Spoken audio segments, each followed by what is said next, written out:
उत्तर प्रदेश विधानसभा चुनाव के खत्म होने के बाद कांग्रेस पार्टी में बगावती सुर तेजी से उठ रहे हैं। हमारे साथ जिशान हैदर जी हैं। जिशान जी, आज आपने प्रियंका गांधी जी का इस्तीफा मांग लिया।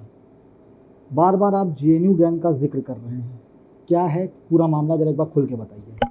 पहली बात तो ये कोई बगावती सुर नहीं है, हम सच्चाई सामने रख रहे हैं।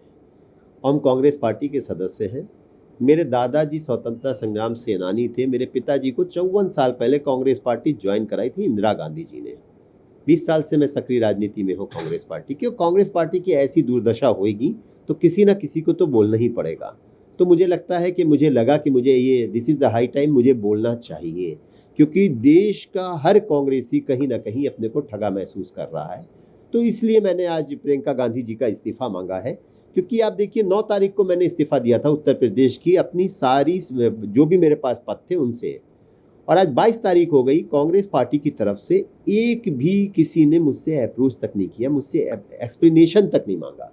तो आप समझ सकते हैं कि उत्तर प्रदेश में जब नेताओं के साथ ऐसा हो रहा है, हमारे ऐसे छोटे नेता के साथ ऐसा हो रहा है, तो उन कार्यकर्ताओं को जो बूथ स्तर तक काम कर रहे हैं उनके साथ क्या, उनका क्या हासिल किया होगा ये जेएनयू गैंग ने, और ये प्रियंका गांधी जी का नौकर है।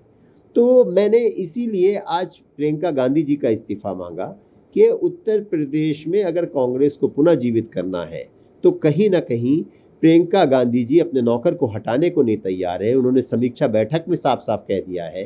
तो मुझे लगता है कि प्रियंका गांधी जी को हट जाना चाहिए, क्योंकि 2012 में जब विधानसभा चुनाव हारी थी कांग्रेस पार्टी, तो रीता बहुगुणा जोशी जी ने और दिग्विजय सिंह जी ने, जो प्रभारी थे प्रदेश अध्यक्ष थे, दोनों ने इस्तीफा दिया था। फिर 2017 में जब कांग्रेस पार्टी हारती है तो राज बब्बर जी और गुलाम नबी आज़ाद जी, जो अध्यक्ष थे और प्रभारी थे, दोनों अपना इस्तीफा देते हैं। इस बार सिर्फ अजय लल्लू जी क्यों? जबकि अजय लल्लू जी अपनी मर्जी से एक चपरासी उत्तर प्रदेश में नहीं रख सकते हैं। आप खुद अंदाजा लगा सकते हैं कि जब प्रियंका गांधी जी उत्तर प्रदेश की प्रभारी होंगी तो अजय लल्लू जी की कितनी चल रही होगी।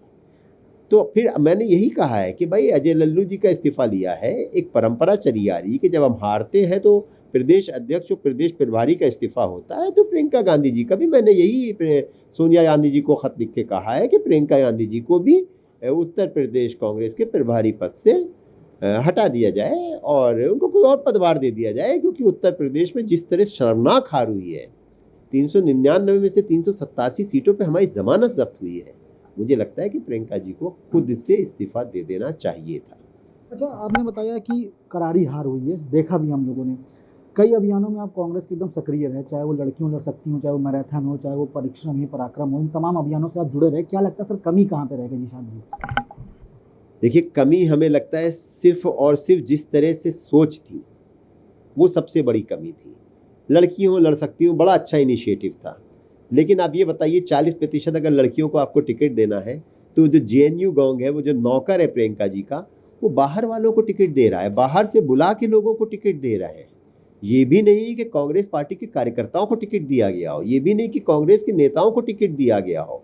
और उसमें से आधी से ज़्यादा महिलाएं ऐसी थीं जो किसी नेता की वाइफ थी, किसी नेता की बेटी थी, किसी नेता की बहन थी। ये कौन से महिला सशक्तिकरण का तरीका हुआ? तो मेरा मानना ये है कि कहीं ना कहीं हम जो एक एक्सपेरिमेंट करते चले आ रहे हैं। आप देखिए, 2012 में हम एक्सपेरिमेंट करते हैं, 2017 में हम एक्सपेरिमेंट करते हैं, 403 में से 303 सीटों के ऊपर हम कैंडिडेट ही नहीं देते हैं, समाजवादी पार्टी के साथ लड़ जाते हैं, वहाँ पे हमारे कार्यकर्ता ख़त्म हो जाते हैं। फिर ये चुनाव आता है, हम फिर एक्सपेरिमेंट करते हैं, अब किसे हम ये ले आते हैं। साथ साथ ये जो जेएनयू गैंग है, उन्होंने हर जगह एक ऐसे लोगों को बैठा दिया जो कांग्रेसी नहीं थे। ज़्यादातर जगहों पे आप जिला अध्यक्ष, शहर अध्यक्ष, बूथ अध्यक्ष, प्रदेश कांग्रेस कमेटी आप देख लीजिए, कहीं भी आपको ये नहीं दिखेगा कि उत्तर प्रदेश कांग्रेस में कहीं पुराने कांग्रेसियों को तवज्जो मिल रही है। तो ये जीता जागता उदाहरण, जिसकी वजह से आज कांग्रेस के ये हाल हुए हैं। लड़की हूँ लड़ सकती हूँ की जो पोस्टर गर्ल्स थी, उन्होंने भी एक ऐसे समय पर इस्तीफा दिया, पार्टी छोड़ी जब पार्टी को सबसे ज़्यादा ज़रूरत थी। क्या इसके पीछे भी जेएनयू गैंग ही कारण है? 100%। आप देखिए ना, उन लोगों ने क्या बोला था, उन लोगों ने उसी के ऊपर आरोप लगाया। वो तो छोड़िए सर, जो 30 नेताओं के, एमपी, सांसद, पूर्व विधायक की मैंने लिस्ट जारी करी थी, आप उनमें से किसी से पूछ लीजिए, हर आदमी यही कहेगा कि उस आदमी की वजह से कांग्रेस पार्टी छोड़ के आए हैं। वो एक नौकर इतनी बदतमीजी करता है बड़े बड़े नेताओं के साथ कि समझ में नहीं आता है प्रियंका जी ने उसको क्यों शादी हुई है इतनी। ऐसे आदमियों को तो सबसे पहले निकाल के बाहर कर देना चाहिए। और आज प्रियंका गांधी जी, आपके मैं एक छोटा सा कार्यकर्ता हूं, मैंने 9 तारीख को चुनाव से पहले इस्तीफा दिया, ये भी कोई नहीं कह सकता कि चुनाव के बीच में दिया, ये भी नहीं कह सकता रिजल्ट आने के बाद इस्तीफा दिया। मैंने इसीलिए 9 तारीख चुना कि कम से कम आदमी को ये लगे कि मैंने कांग्रेस पार्टी का नुकसान नहीं किया चुनाव के बीच में इस्तीफा देके। आप बताइए, उसके बाद से क्या किसी भी नेता कार्यकर्ताओं ने मुझसे बात करने की कोशिश करी? किसी ने भी मुझसे एक्सप्लेनेशन मांगा?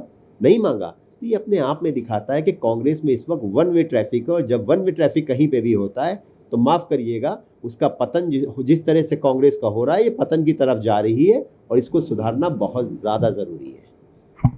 ये तमाम बातें कई दिनों से भी चली आ रही थी, लेकिन आपने यही वक्त क्यों चुना इन सब सारी बातों को उजागर करने का? नहीं, मैंने आपसे बताया ना, मैंने चुनाव के बीच में इसलिए इस्तीफा नहीं दिया कि ये होता कि कांग्रेस पार्टी का नुकसान किया, जिस थाली में खाया उसमें छेद किया।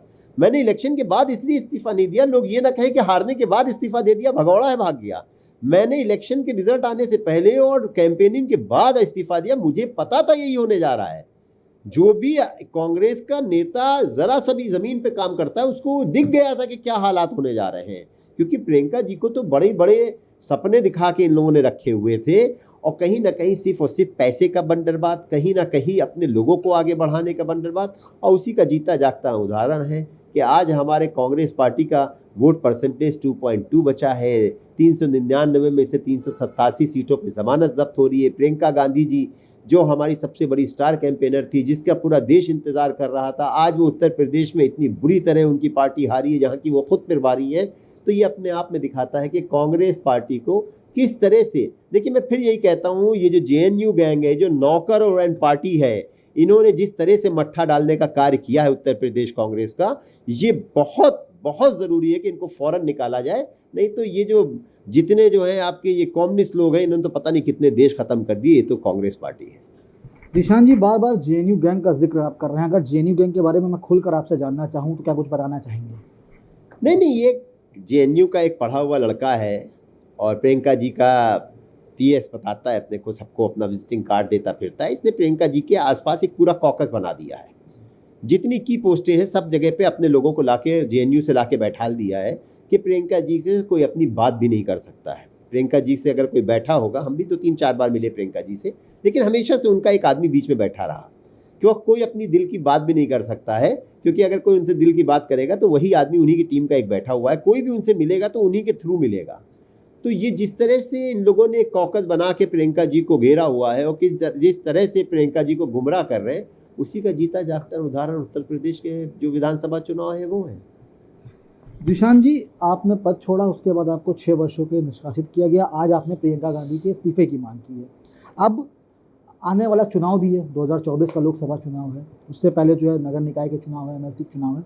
अगर कांग्रेस को स्थिति मजबूत करनी है तो मैं आपसे जानना चाहूँगा क्या कदम उनको उठाने पड़ेंगे और किस तरीके से उत्तर प्रदेश में पैर पसारे जा सकते हैं, क्योंकि आप ज़मीनी स्तर के एक नेता खुद को आप बताते हैं और तमाम जो एजेंडा है कांग्रेस का उससे जुड़े हुए, क्या कहना चाहेंगे? नहीं, बिल्कुल, मुझे लगता है कि सबसे पहले ये जो मठाधीशी करने वाले जो 4-5-6 लोग आ गए हैं, इनको हटाया जाए, और इन लोगों ने जहाँ जहाँ पे भी नेता बनाए हैं, जहाँ जहाँ पे भी चुनाव लड़ाए हैं, जहाँ जहाँ पे भी शहर अध्यक्ष, बूथ अध्यक्ष जो कांग्रेस पार्टी से नहीं आए हैं, जो कांग्रेस पार्टी के नहीं हैं, उनको बनाया। सबसे पहले उनको भंग करके कांग्रेस पार्टी के नेताओं को सम्मान देना चाहिए। ये बाहर से आए हुए भगोड़ों को सम्मान जो देती है कांग्रेस पार्टी, उसी की वजह से आज कांग्रेस का ये हाल हुआ है। जिशान जी हैं इन दिनों सुर्खियों में है। इनका साफ तौर पर यह कहना है कि कांग्रेस को अगर अपनी ज़मीनी स्थिति मजबूत करनी है तो पहले कांग्रेस कार्यकर्ताओं को और कांग्रेस के नेताओं को सम्मान देना जरूरी होगा। वीडियो अनुराग के साथ Abhishek Pandey, Daily Insider, Lucknow. UP और देश दुनिया की तमाम ताजा तरीन खबरों के लिए गूगल प्ले स्टोर से आज ही डाउनलोड करें हमारा तेजी से उभरता न्यूज ऐप डेली इंसाइडर।